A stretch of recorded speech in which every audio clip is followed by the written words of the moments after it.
Oke. Mangga Teh Yanti di kawitan. Mangga Teh Yanti. Ya, bismillahirrahmanirrahim. Tes dulu suaranya ada teh. Ada Teh, lebih keras sedikit aja. Bismillahirrahmanirrahim. Assalamualaikum warahmatullahi wabarakatuh. Waalaikumsalam warahmatullahi wabarakatuh. A'udzubillahi minasyaitonirrajim. Bismillahirrahmanirrahim. Rabbi shrah li sadri wa yassir li amri wahlul 'uqdatam min lisani yafqahu qawli. Amma ba'du. Puji syukur kita panjatkan kehadirat Allah Subhanahu wa taala karena berkat rahmat dan hidayahnya kita bisa berkumpul bertatap muka secara daring dalam acara rapat koordinasi program magang dan studi independen bersertifikat. Yang terhormat Ibu Wakil Rektor 1, Ibu Dr. Yuni Sri Wahyuni MT, yang terhormat PIC MBKM Bapak Dr. Setiono MPD, yang terhormat PIC Magang Bapak Saleh Muharram MSI, yang terhormat Dekan dan seluruh Kaprodi yang telah hadir dalam acara ini. Bapak Ibu, marilah kita buka kegiatan pada hari ini dengan membaca lafaz basmalah bersama-sama. Bismillahirrahmanirrahim.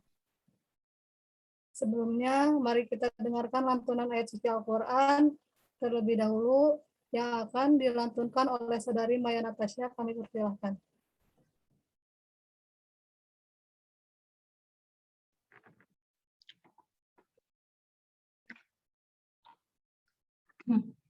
A'udzu billahi minasy syaithanir rajim. Bismillahirrahmanirrahim. Inna fi khalqis samawati wal ardi wa ikhtilafil layli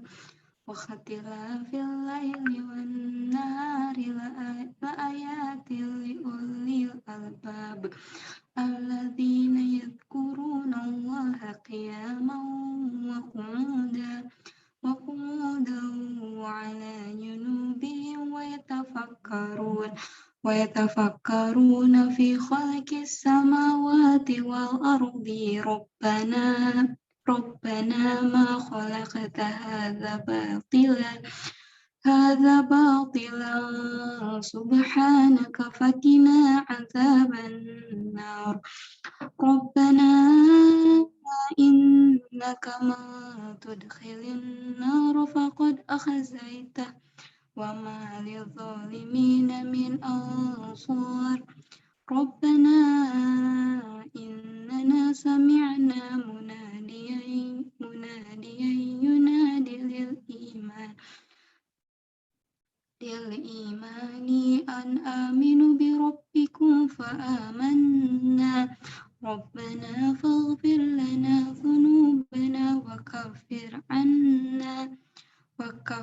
anna sayyi'atina wa tawaffana ma'al abrar.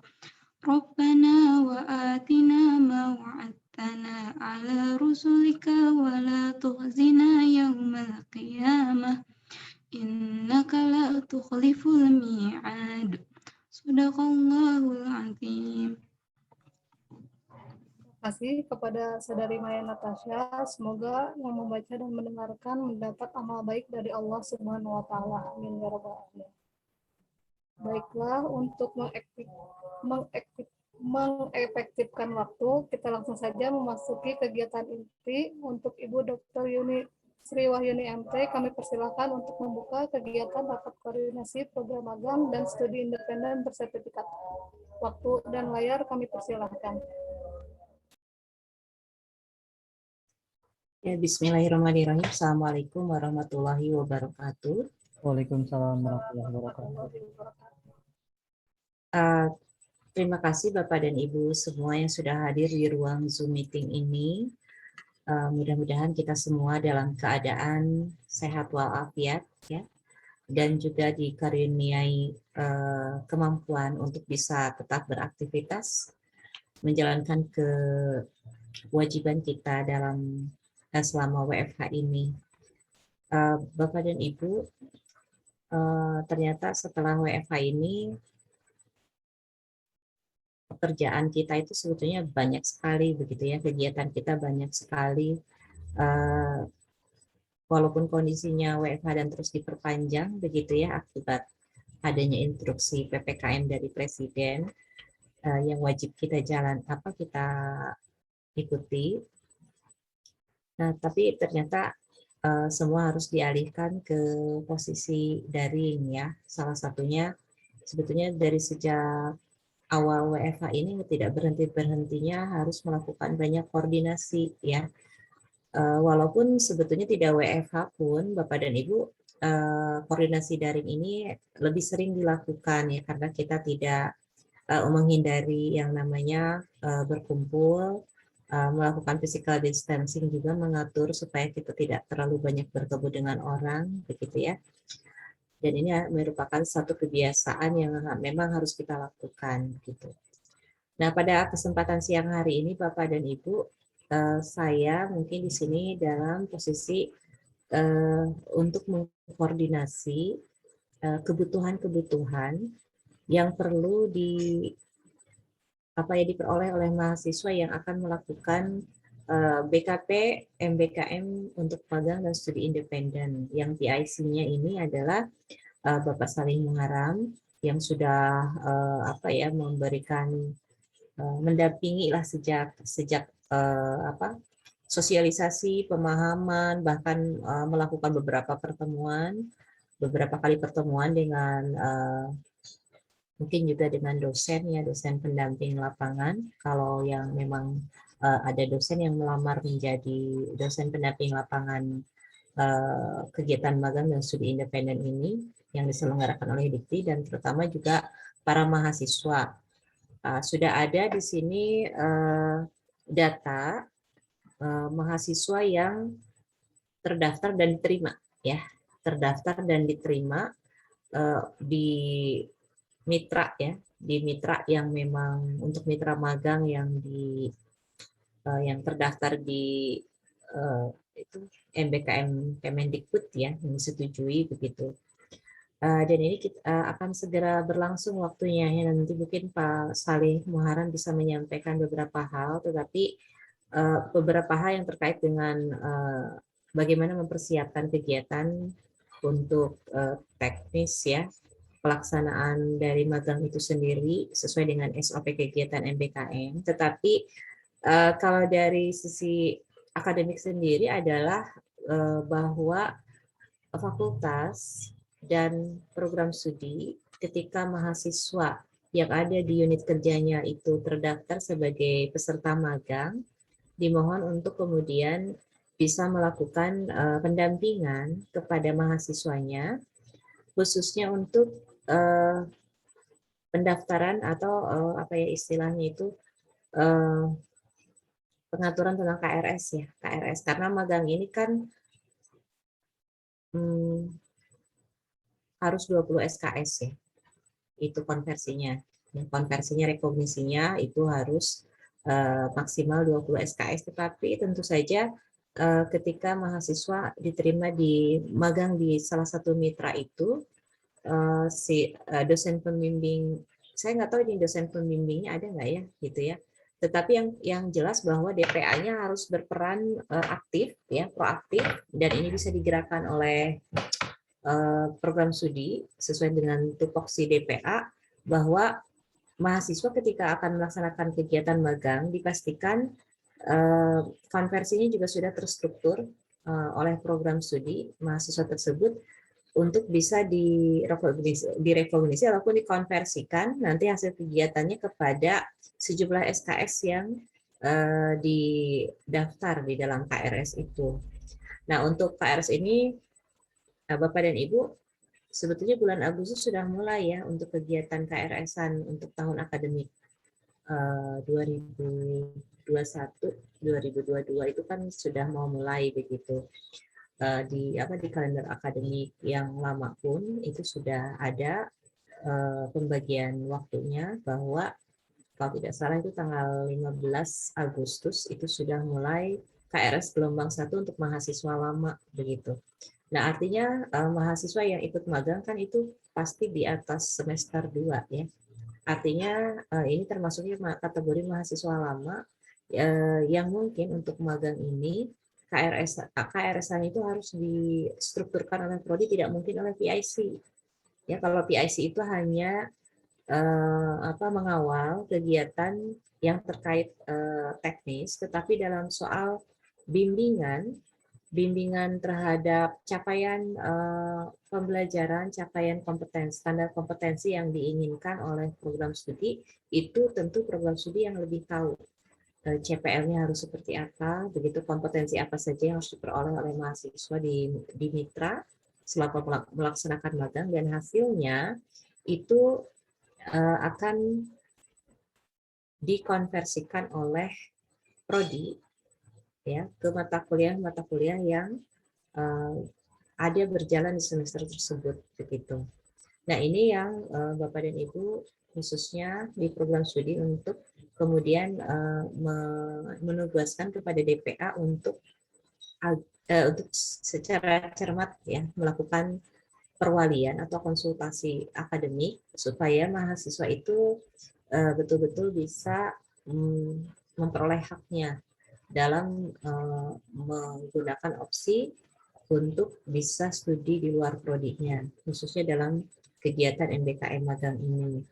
Ada itu yang paling pokok sebetulnya yang perlu saya sampaikan, karena ini waktunya sebentar lagi ya Bapak dan Ibu untuk pengisian KRS ini, juga ada untuk akademik juga harus disiapkan siapnya. Ini kalau tidak salah Bapak dan Ibu, bukan tidak salah ya, harusnya itu seluruh program studi sudah setor daftar mata kuliah semester dasar ya, paling lambat itu tanggal 10 Agustus. Mungkin di sama akademik dimintanya lewat staf akademik juga, dan yang didaftarkan adalah mata kuliah dari kurikulum yang memang berjalan 21-2022 ya, baik itu kurikulum yang yang belum di kurikulum yang disahkan ya. Nah, karena dekatnya waktu, untuk itu perlu prodi mempersiapkan, DPA juga mempersiapkan bahwa apalagi ketika nanti dirilis daftar nama-nama mahasiswa yang memang lolos disetujui ikut serta dalam program magang MBKM ini. Mungkin itu ya untuk sementara sebagai pengantar begitu. Untuk kalender akademik itu ini ada pertanyaan dari Bu Am. Sekalian aja kita sekarang langsung saja ya, waktunya kan sebentar. Untuk kalender akademik insya Allah Bapak dan Ibu paling lambat besok akan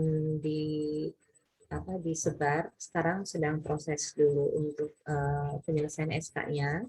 Dan keterlambatan ini bukan karena faktor PPKM, tapi karena memang pembahasan dari Senat baru selesai kemarin. Kemudian bulan Juli ya kalau tidak salah ya, gitu ya, bulan Juli. Dan kemudian juga Pak Rektor dalam kondisi tidak sehat, jadi kemarin komunikasi agak terhambat begitu, dan baru bisa sekarang begitu ya untuk komunikasi itu. Jadi untuk kalender akademik sekaligus dengan pedoman akademik ya yang baru itu akan segera di launching, disebarkan kepada seluruh unit ya, dimasukkan ke dalam siap untuk menjadi pedoman mahasiswa dan juga dosen dalam melaksanakan kegiatan akademik berikutnya di tahun berikutnya. Yaitu mohon ditunggu saja begitu ya, karena ini sudah ditandatangani oleh Pak Rektor. Nah, kemudian sekali lagi karena ini waktunya sama ya seperti kemarin koordinasi PMM pertukaran mahasiswa, ini waktunya sebentar lagi begitu akan berjalan terus. Mohon ini di dalam pertemuan ini apabila ada hal-hal yang perlu didiskusikan bersama PIC, mungkin kalau yang terkait akademik itu dengan pihak akademik, kalau untuk kegiatan pelaksanaan teknis mungkin bisa dengan PIC langsung diskusi. Demikian mungkin pengantar dari saya. Terima kasih. Dikembalikan lagi kepada MC. Ya, silakan. Terima kasih kepada Ibu Yuni. Selanjutnya untuk PIC MBKM atau PIC magang, ada yang ingin disampaikan sebelum memulai diskusi?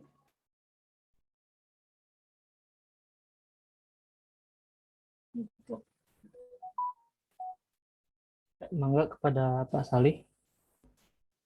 Ya, sebentar. Oke, siap, Pak. Saya di jalan. Pak, sebentar ya. Oke, siap, Pak.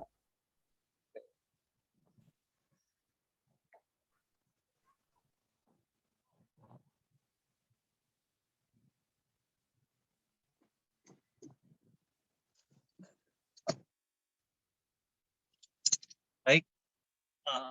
Assalamualaikum warahmatullahi wabarakatuh. Waalaikumsalam warahmatullahi Waalaikumsalam wabarakatuh. warahmatullahi wabarakatuh. Mohon maaf saya ini di jalan soalnya. Jadi masih di perjalanan. Saya minggir dulu aja deh. Ya, terima kasih Bu Yuni tadi sebagai pengantarnya. Assalamualaikum warahmatullahi wabarakatuh. Waalaikumsalam warahmatullahi wabarakatuh. Salam warahmatullahi. Yang saya hormati, memang sengaja ya hari ini itu semua sivitas akademika ya dalam hal ini fakultas dan prodi ini harus dikumpulkan berkaitan dengan persiapan pelaksanaan MSIB yang seyogyanya pada akhir Agustus mungkin akan segera dilaksanakan oleh mitra Iduka ya. Nah, hari ini itu Ibu Bapak perlu ketahui bahwa proses seleksi itu sudah diselenggarakan dari sejak tanggal 15 Juli ya kalau tidak salah. Dan sudah selesai itu pada tanggal 7 Agustus hari ini, lusa, 7 Agustus lusa. Nah, beberapa dari mahasiswa kita sudah ada informasi ke emailnya masing-masing. Itu adalah lolos atau kalau di sistem PIC-nya terregister ya. Terregister begitu artinya itu dia lolos dan Pak Bayu sudah menyampaikan tadi beberapa data ya terkait program magang dan program studi independen. Dari kita beberapa mahasiswa sudah diterima alhamdulillah dan sebagiannya masih proceed ya, masih proses. Masih tahap seleksi dan insya Allah bulan Agustus ini tanggal 7 seluruh proses seleksi dari Iduka itu harus sudah selesai dan pengumuman resminya akan diumumkan oleh Kemendikbuddikti, Ristekdikti itu pada tanggal 15 Agustus. Nah, tapi sebelum pengumuman itu ada kegiatan yang sudah saya share ke grup MSIB ya, ada kegiatan tanggal 2, 4, 6 dan 14 kalau tidak salah ya.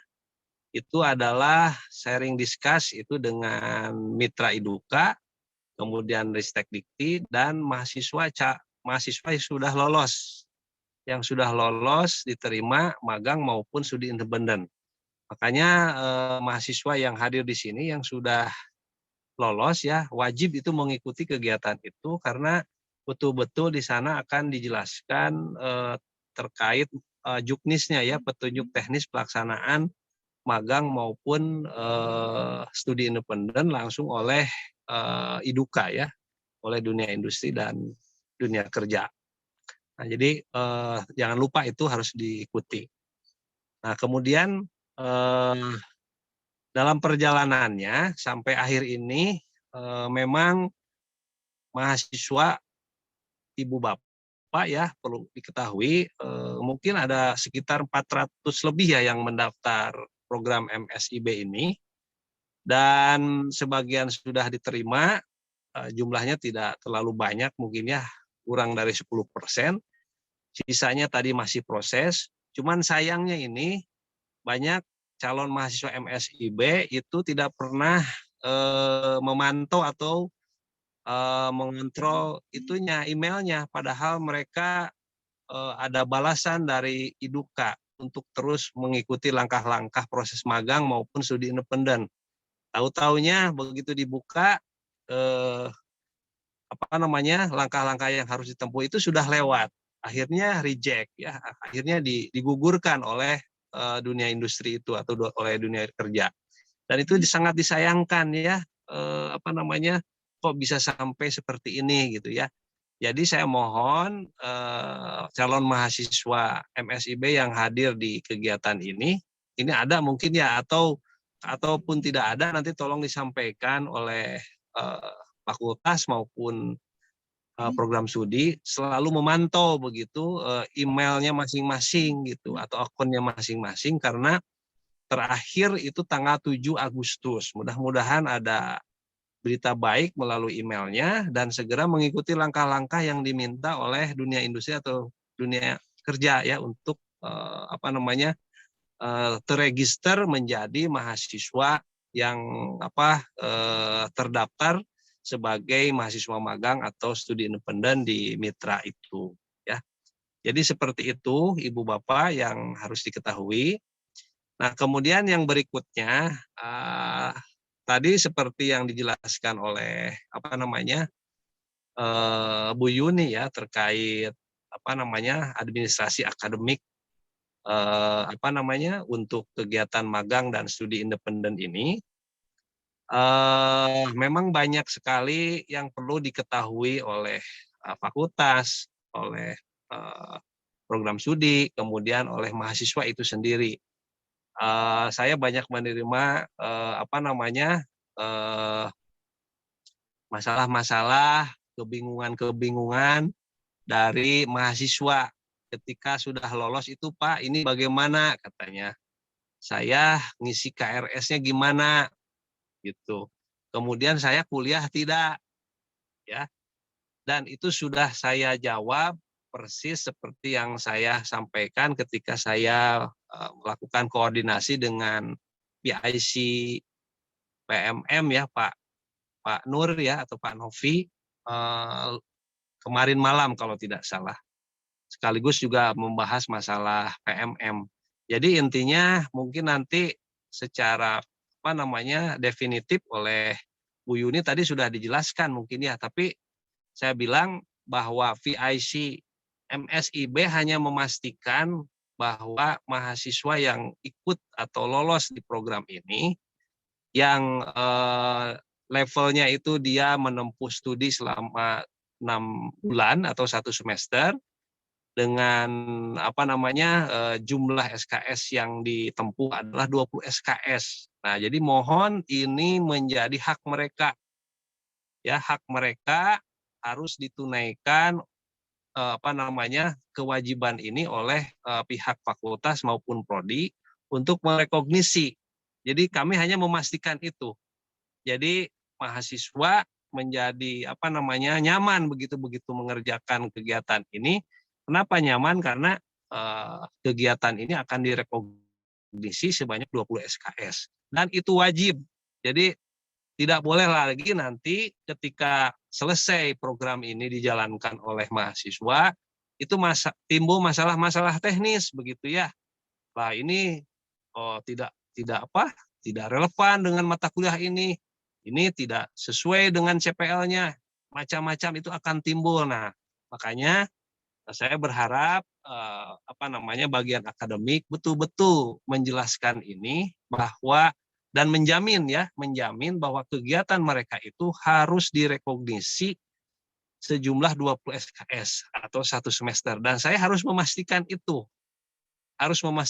Jadi jangan sampai nanti muncul masalah, Pak, saya nggak 20 SKS nih direkognisinya hanya 18 atau malah separohnya karena tidak sesuai dengan CPL-nya MK atau tidak sesuai dengan MK-nya.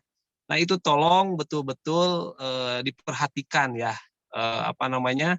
dianalisis betul bahwa kegiatan MSIB ini harus direkognisi sebanyak 20 SKS dan itu adalah amanat dari undang-undang gitu, maksudnya amanat dari program MBKM ini ya.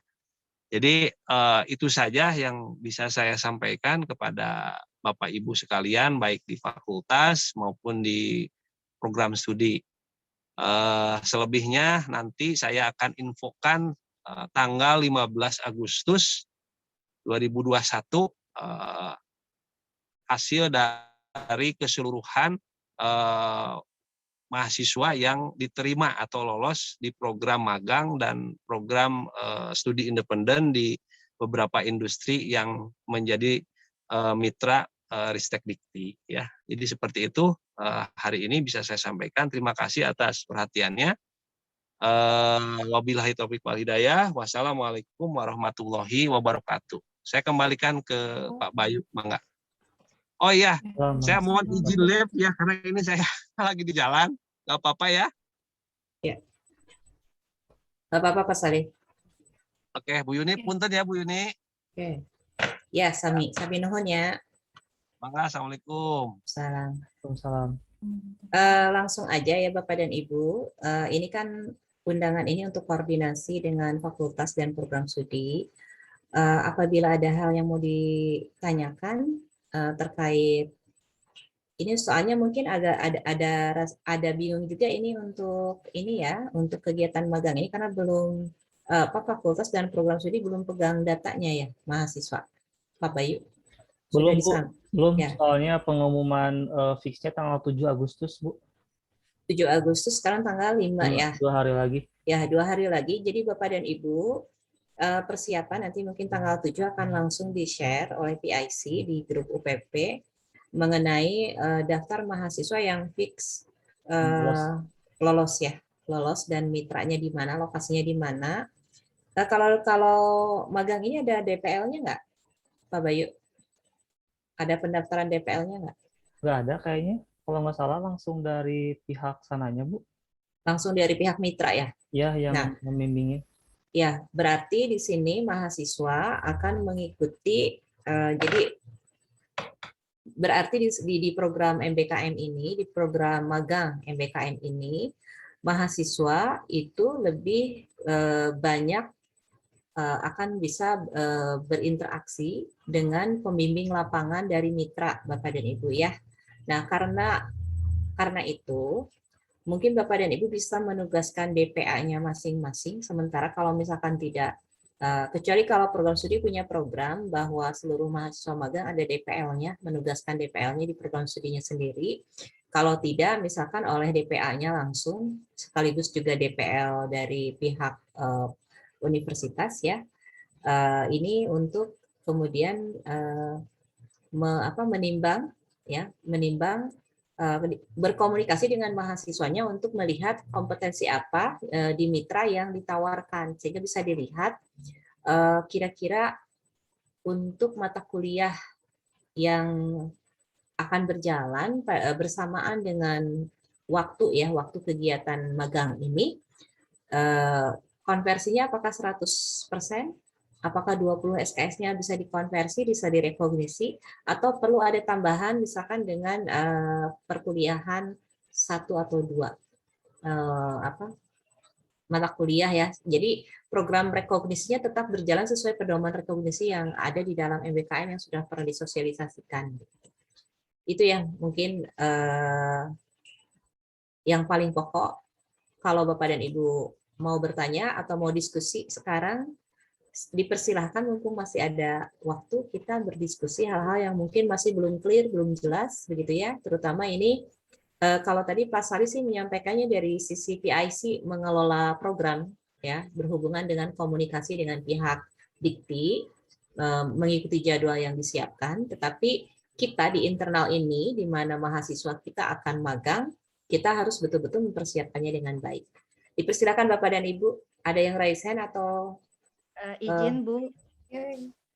Bu Amalia dulu yang duluan ya. Oh, mangga. Ya, silakan. Baik, terima kasih. Assalamualaikum warahmatullahi wabarakatuh. Waalaikumsalam warahmatullahi wabarakatuh. Terdengar ya suaranya? Dari informasi, kalau dari Fakultas Pertanian, baru dari agribisnis, baru 2 orang yang ikut magang MBKM bersertifikat dan diterima lolos. Tetapi banyak juga yang ikut KMMI, Bu Yuni. Kredensial mikro. Saya lupa. Program MBKM atau di luar? MBKM. MBKM juga. MBKM. Nah, ini cukup banyak yang daftar, beberapa sudah ada informasi diterima. Ini KMMI ini yang ingin saya tanyakan, konversi dari kitanya itu seperti apa gitu. Jadi mungkin bisa di searching ya, itu ada program KMMI dari Kemendikbud Dikti juga ini, tapi yang dilaksanakan oleh universitas-universitas begitu. Nah, MMI-nya apa itu? Saya kurang update. Oh iya, sebentar, saya baca dulu. KMMI itu program kredensial mikro mahasiswa Indonesia. Ya, di sini adalah program yang mendukung kampus merdeka, yang mengajarnya itu dari dunia industri, tapi yang menyelenggarakannya, jadi sebenarnya kita agak ketinggalan juga nih Bu Yuni, saya juga baru ngeh gitu ya. Ternyata ada program ini dan bisa diselenggarakan oleh universitas yang mengajukan proposal. Nah, kita ketinggalan lah, mudah-mudahan nanti ke depan bisa. Tetapi memang di grup-grup, contohnya di grup Dekan Fakultas Pertanian itu sering di-share, dan kebetulan saya share lagi ke mahasiswa, banyak yang ikut. Alhamdulillah dari saya sih sarankan dari 2 prodi ini ikut ya, agribisnis dan aquaculture. Yang dari agribisnis sudah beberapa yang sudah diterima. Nah, ini juga mudah-mudahan menambah IKUPT ya, bahwa ada mahasiswa yang berkegiatan di luar kampus. Jadi diselenggarakan secara daring. Nah, ini memang di sananya sudah tertera gitu, tertera mata kuliah yang bisa direkognisi. Nah, hanya kalau misalnya dia sudah mengambil, kayak misalnya di kita sudah ada yang mengambil kewirausahaan misalnya. Nah, bisakah gitu direkognisi saja dengan yang mirip-mirip, karena di situ memang udah ada RPS-nya gitu Bu Yuni. Sudah ada RPS di KMMI ini. Kemarin juga saya share ke Bu Sisti ya, itu juga KMMI ada yang untuk mahasiswa dari FKIP gitu. Jadi memang banyak sekali ini, kalau misalnya mau Bapak Ibu mau men-share ke mahasiswanya, masih ada kalau tidak salah yang sampai pertengahan bulan ini gitu pendaftarannya. Jadi ada yang sudah tutup, ada yang masih ada. Nah, ini kemungkinan bisa menjadi bahan juga buat kita ya, untuk melaksanakan MBKM yang diikuti oleh mahasiswa kita. Itu yang pertama adalah tadi ya. Mungkin kalau misalnya belum, ini juga menjadi bahan diskusi buat kita semua.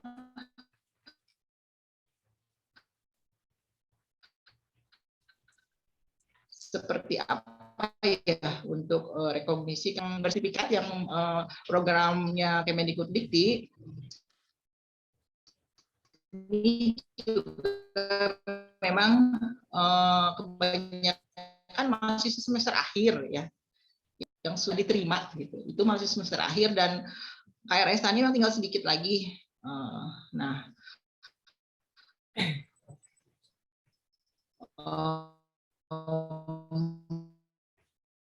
ini Bu Amel gitu.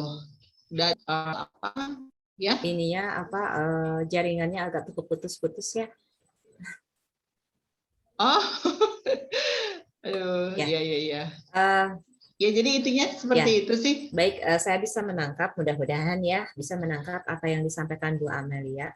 Jadi begini, saya pun mendapatkan informasi tentang KMMI ini, tetapi ini kan di luar 8 BKP MBKM ya, 8 di luar 8 BKP MBKM, sehingga tidak ada PIC khusus ya, tidak ada PIC khusus. Tetapi ketika mahasiswa menangkap peluang ini melalui program ini, pernah ada di situ disebutkan yang lolos KMMI. Saya cek itu kan nggak ada UMI ya, nggak ada UMI di situ. Jadi saya kira udah program ini berarti tidak ada kaitannya dengan dengan UMI gitu ya sementara ini. Tapi kalau kemudian ternyata program itu diakses juga oleh mahasiswa, maka ini menjadi kewajiban dari fakultas dan program studi untuk memfasilitasi keinginan mahasiswa untuk mengambil studi di luar prodinya ini ya, karena memang nanti hasilnya adalah mahasiswa itu bisa menyumbang nilai IKUPT yang dicapai oleh program studi yang bersangkutan. Nah, Bapak dan Ibu, untuk KMMI apakah ini bisa direkognisi? Ya kembali kepada program studinya, CPL-nya ada tidak gitu ya? CPL-nya nyambung tidak dengan CPL prodi? Bisa nggak ke CPMK mana ini masuknya? Kalau memang konsekuensi dari mahasiswa yang mengakses program-program di luar prodi, di luar khususnya, dan dia dalam posisi semester atas, artinya sudah menyelesaikan berbagai mata kuliah, maka rekognisinya tidak bisa jadi 20 SKS, tetapi sisa SKS yang ada. Nah, sisa SKS yang ada itu kan mungkin kalau semester 7 tidak sampai 20 gitu ya. Kalaupun ditambah dengan skripsi juga misalkan diproyeksikan untuk juga bisa nanti direkognisi ke skripsi ya. Juga mungkin tidak akan sampai 20 karena tingkat 4 kan sudah kurang ya dari itu. Tetapi saya kira itu tidak ada masalah selama memang CPL-nya tercapai, kemudian juga CPMK dari mata kuliahnya juga nyambung ya. Ya kalaupun misalkan tidak ya berarti tidak usah direkognisi ke yang tidak nyambung begitu ya. Nah ini semua kebijakan kembali lagi ke program studinya. Oleh karena itu peranan program studi dalam memahami proses rekognisi dan menggerakkan DPA-nya ataupun dosennya untuk kemudian merespon, memfasilitasi, jadi ketika mahasiswanya mencari program-program yang bisa direkognisi sebagai bagian hak mereka, menggunakan hak mereka untuk studi di luar prodinya, itu adalah kewajiban dari prodi untuk memfasilitasi itu. Tetapi untuk tahun ini kan kita nanti bisa evaluasi di pertemuan koordinasi ya, koordinasi persiapan nanti mungkin minggu depan begitu ya. Kita lihat pelaksanaan MBKM ini sudah sesuai program kerjanya prodi tidak begitu. Sesuai tidak dengan indikator kinerja utama dari prodi yang ditetapkan kepada prodi. Mengapa demikian? Karena ketika di beberapa pelaksanaan yang sudah terjadi itu seringkali kita ketemu problem, misalnya mahasiswa mengakses program, dosennya tidak tahu, prodinya tidak tahu. Nah di situ ada nanti dosen merasa tidak punya kewajiban untuk merekognisi atau prodinya karena mahasiswanya juga tidak lapor. Nah ini sistem ini yang perlu dibenahi supaya kegiatan mahasiswa itu selalu dalam pemantauan DPA-nya gitu, karena DPA-nya yang pasti tahu aktivitas mahasiswa bimbingannya, dan ini kemudian diarahkan kepada kegiatan studi di luar prodinya itu memang terarah menuju kepada capaian pembelajaran CPL-nya prodi sesuai profil lulusan atau standar kompetensi yang memang sesuai dengan bidang keilmuan di program studi tersebut gitu ya. Walaupun sekarang mahasiswa mungkin agak bebas ya kemana-mana, prodi juga masih wait and see gitu ya melihat program-program MBKM itu karena kita masih sama-sama belajar ya Bapak dan Ibu untuk memahami proses implementasi MBKM ini. Nanti juga lama-lama Bapak dan Ibu akan tahu bahwa kegiatan apa yang bisa diarahkan kepada mahasiswa untuk mencapai kompetensinya itu sesuai dengan bidang keilmuan. Kalau sekarang kan masih ada yang lompat sana sini begitu ya, masih dosennya juga masih tertarik kepada satu program itu karena mungkin ada honornya begitu ya, tidak melihat kepada ini kompetensinya bisa nyampe enggak gitu, nyambung enggak gitu ya dengan pengembangan diri dosen itu sendiri gitu. Sekarang sih tidak apa-apa, tetapi nanti kita lakukan pembenahan sambil kita evaluasi ke depannya. Termasuk juga sebetulnya banyak program yang tadi disampaikan Bu Ame, juga KMMI, mungkin di luar itu juga banyak begitu ya. Dan kita terus terang saja masih lemah di dalam menginformasikan kegiatan-kegiatan tersebut, karena kalau diinformasikan itu kita parsial gitu ya. Ke mahasiswa saja dosennya tidak tahu, ke dosen saja mahasiswanya tidak tahu begitu. Bahkan antara pimpinan dan dosen pun ketika kita misalkan sosialisasikan ke pimpinan kadang juga sebagian nyampe ke dosennya. Jadi harus harus dilihat ini sebetulnya saluran informasi yang bisa diakses oleh semua itu harus seperti apa gitu ya. Kalau kita simpan di website campur aduk dengan informasi lain begitu ya.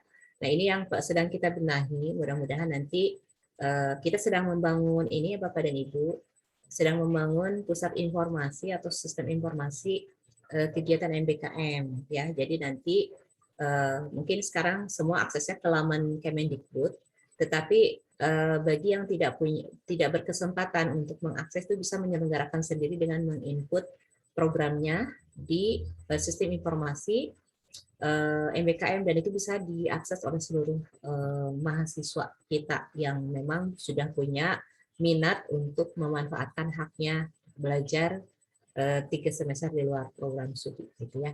Nah, itu mungkin ya Bu Amel, silakan berkomunikasi saja dengan program studi yang ada ya sesuai dengan mahasiswanya di mana.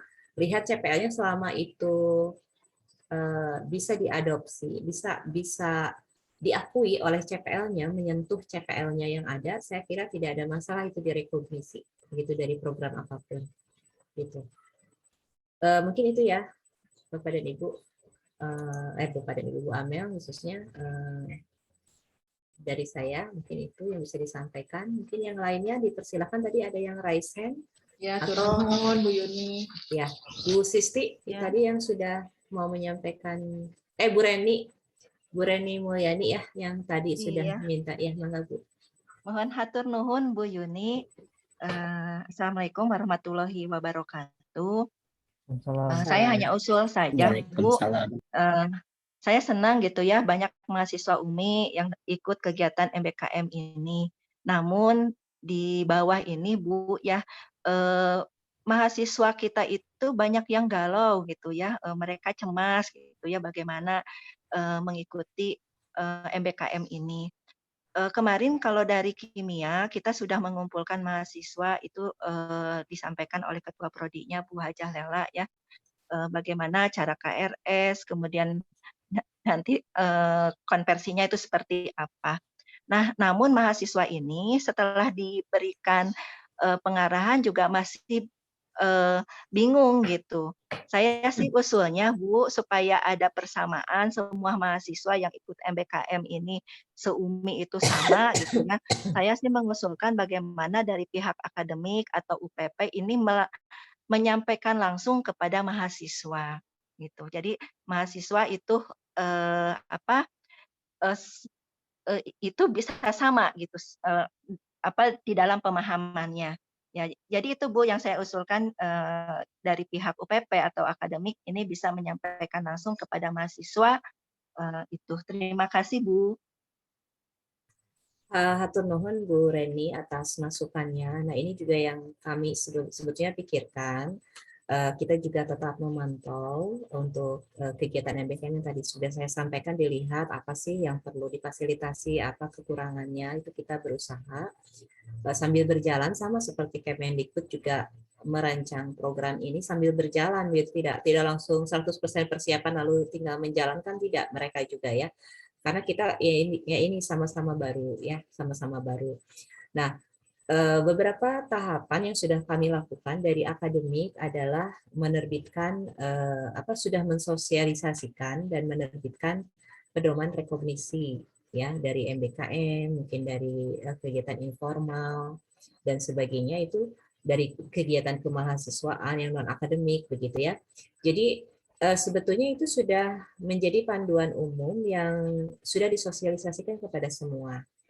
Nah, kemudian yang kami harapkan adalah pedoman itu bisa diimplementasikan, diadopsi dulu ya, mungkin sesuai dengan kebutuhan fasilitasi yang akan diberikan kepada mahasiswa di masing-masing fakultas maupun program studinya, dengan merujuk kepada pedoman umum rekognisi yang sudah diterbitkan oleh UMI. Nah, jadi kalau misalkan sosialisasi keseluruhan peserta mahasiswa peserta program-program MBKM ini kan sudah Bu dengan PIC-nya. Jadi masing-masing PIC itu pasti sudah komunikasi dengan pertama kalau ada dosen pembimbing lapangannya begitu ya, kalau ada dengan mitra, kalau ada dengan seluruh mahasiswanya di itu ter-PIC itu mereka komunikasi. Artinya mahasiswa yang mengikuti program MBKM itu secara oleh PIC itu sudah didampingi gitu ya, diarahkan dan didampingi, tetapi itu terkait programnya. Tetapi terkait dengan tindak lanjut program, yaitu setelah ada penilaian, rekognisi, ini kan proses perkuliahan, artinya ini secara langsung ada di bawah tanggung jawab program studinya masing-masing gitu. Ya, mahasiswa berkegiatan ini nggak bisa program studinya mengatakan itu mah mahasiswanya aja, bukan program yang kita itu tidak tahu gitu. Ini tuh otomatis sifatnya ya Bapak dan Ibu. Jadi apabila ada mahasiswa mengikuti program MBKM atau program lainnya yang mirip dengan MBKM, kemudian mereka mengajukan rekognisi, berarti mereka itu adalah menggunakan hak mereka yang dijamin ya di dalam SNPT nomor 3 tahun 2020. Jadi mereka itu menggunakan hak mereka. Kalau hak mahasiswa berarti menjadi kewajiban kita untuk memfasilitasi. Nah, salah satu kewajibannya itu dari kita itu adalah mengakui, merekognisikan, rekognisi itu mengakui apa yang mereka lakukan itu sebagai bagian dari proses pembelajaran, experiential learning-nya itu mereka peroleh. Oleh karena itu, Bapak dan Ibu, kalau untuk keseluruhan itu PIC pasti melakukan per program. Tetapi kalau untuk per prodi, tapi itu tidak bisa dilakukan per prodi. Ada yang harus dilakukan oleh prodi, yaitu bagaimana proses rekognisi itu disampaikan kepada mahasiswa karena CPL-nya berbeda, mata kuliahnya berbeda, kurikulumnya berbeda. Ini yang tidak bisa istilahnya tadi kalau Bu Reni bilang gimana kalau semuanya diberikan pemahaman. Oke, kalau pemahaman yang sama iya, tetapi yang dibutuhkan oleh mahasiswa sepertinya justru adalah teknis. Tadi sudah kalau di kimia mungkin Bu Lela sudah berusaha untuk menyampaikan proses itu ya, dan itu bagus. Nah, koordinasi hari ini tujuannya adalah seluruh prodi yang kemudian nanti akan menerima daftar mahasiswa yang diterima magang dalam program MSIB ini, itu mohon untuk segera melakukan proses draft rekognisinya, sehingga mahasiswa ketika akan melaksanakan kegiatan mereka sudah yakin berapa SKS yang direkognisi oleh program studinya dan berapa kalau misalkan tidak full 20 SKS untuk keseluruhan dari kegiatan yang mereka lakukan, berarti ada mata kuliah yang diberikan misalkan melalui LMS ya atau daring gitu ya kepada mahasiswa tersebut selama magang. Itu misalkan satu mata kuliah, dua mata kuliah yang memang tidak bisa CPL-nya diperoleh dari kegiatan magang yang dipilih oleh mahasiswa.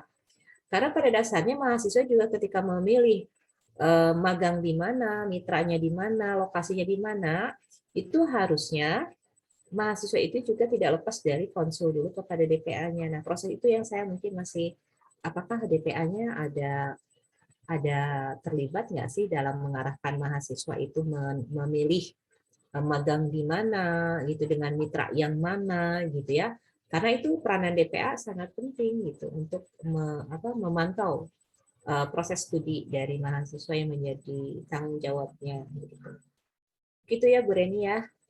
Jadi ini kalau untuk teknis kegalauan mahasiswa, kalau untuk pemahaman sudah oleh PIC sekaligus juga dengan dosennya bagi yang ada dosen pembimbingnya, sementara untuk teknis justru di hari ini adalah kami berusaha menyampaikan bahwa ranahnya, kewenangannya ada di tingkat program studi ini. Karena kurikulum yang punya program studi, yang tahu mata kuliahnya program studi, yang tahu CPL-nya juga program studi.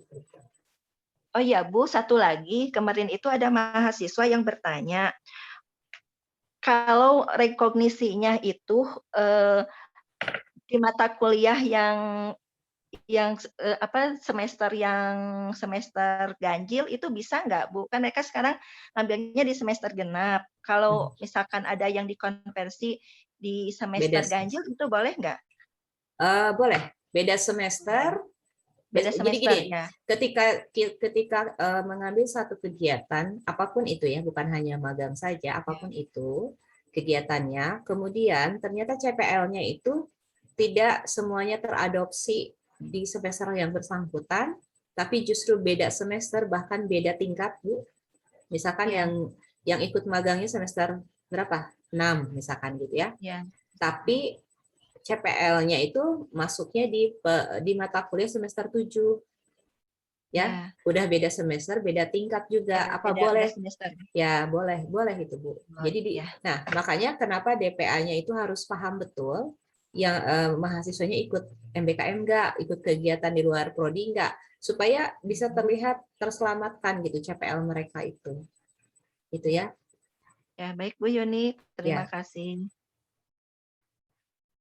Baik, yang lain mungkin ada yang mau disampaikan, silahkan.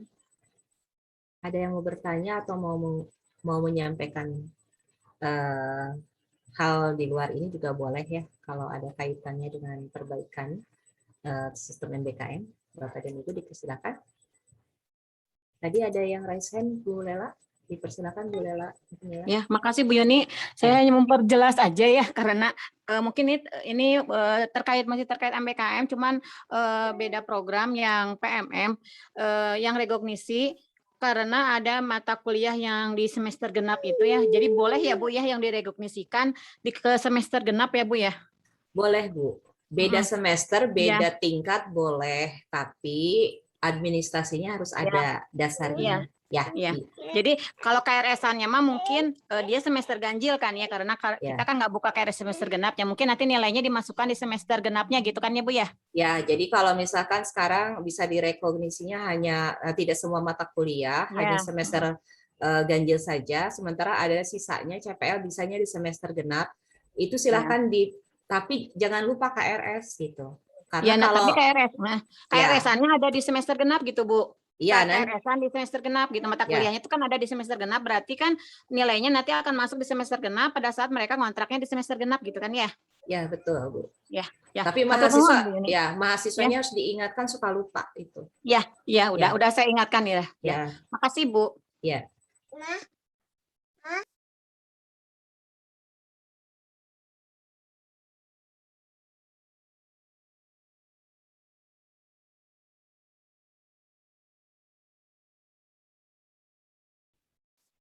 Enggak, masih ada untuk Ibu Bapak yang lain yang bertanya atau mau berdiskusi.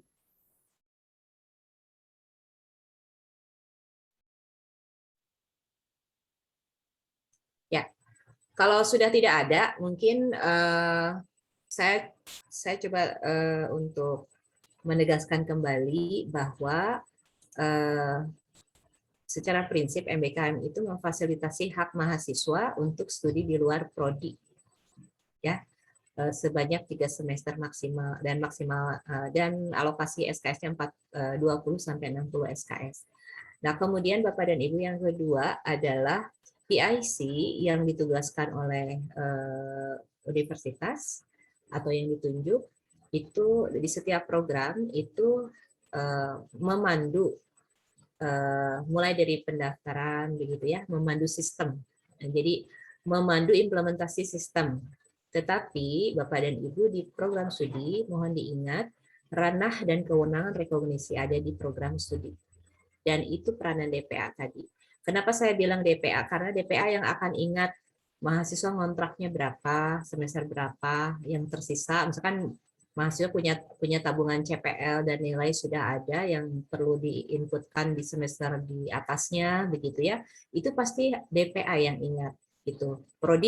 Prodi mungkin bisa saja kalau itu programnya Prodi semuanya sama, ini kan individu ya mahasiswa, ada yang individu. Jadi itu yang pasti harus ingat itu adalah DPA-nya, makanya DPA-nya di sini yang perlu sama Bapak dan Ibu di program studi diarahkan untuk betul-betul mencatat di dalam konsultasi pendampingan studi atau akademik bersama mahasiswa di setiap semesternya itu, untuk betul-betul melihat apakah mahasiswa ini mengambil haknya untuk studi di luar prodi, ikut MBKM tidak, ikut program yang mana, dan sebagainya.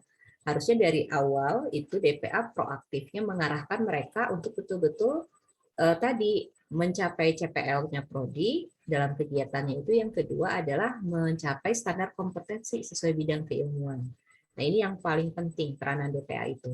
supaya jadi baik mahasiswa maupun dosennya tidak kemana-mana ngambil programnya gitu, sesuai dengan akan nyambung dengan prokernya, program unggulannya, prodinya atau fakultasnya, gitu ya, Bapak dan Ibu. Apabila tidak ada lagi yang akan disampaikan, saya kira dicukupkan saja, Pak Bayu. Pak Bayu, ini siapa MC-nya? Iya Bu. Ya. Ya, silakan kalau sudah tidak ada lagi ya, Bapak dan Ibu, kita bisa mencukupkan pertemuan koordinasi ini sampai di sini, gitu ya. Saya kembalikan ke MC, mangga Bu Yanti. Ya, terima kasih. Terima kasih kepada hadirin yang telah menyempatkan waktunya untuk kegiatan hari ini. Mari kita tutup acara hari ini dengan mengucapkan hamdalah bersama-sama. Alhamdulillah. Amin. Mohon maaf apabila ada kesalahan. Wassalamualaikum warahmatullahi wabarakatuh. Waalaikumsalam. Warahmatullahi wabarakatuh. Waalaikumsalam warahmatullahi wabarakatuh. Ternuhun Bapak Ibu. Izin lab ya. Izin lab. Ya, mangga. Lep, sedayana hatur nuhun. Sami, sadayana. Bu. Hatur nuhun ke sadayana. Mangga Bu, mangga.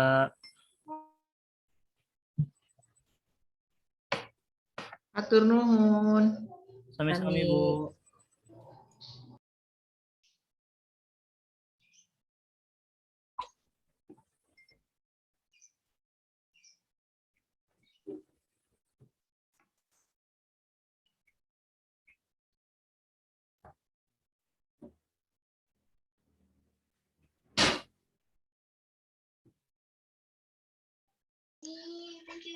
Halo Pak Bayu. Ya Pak. Biasa kan kayak mana di kana YouTube kan? Mohon siapa? Sok aikeun. Oke, siap. Ya, nuhun Pak Bayu. Ya Pak.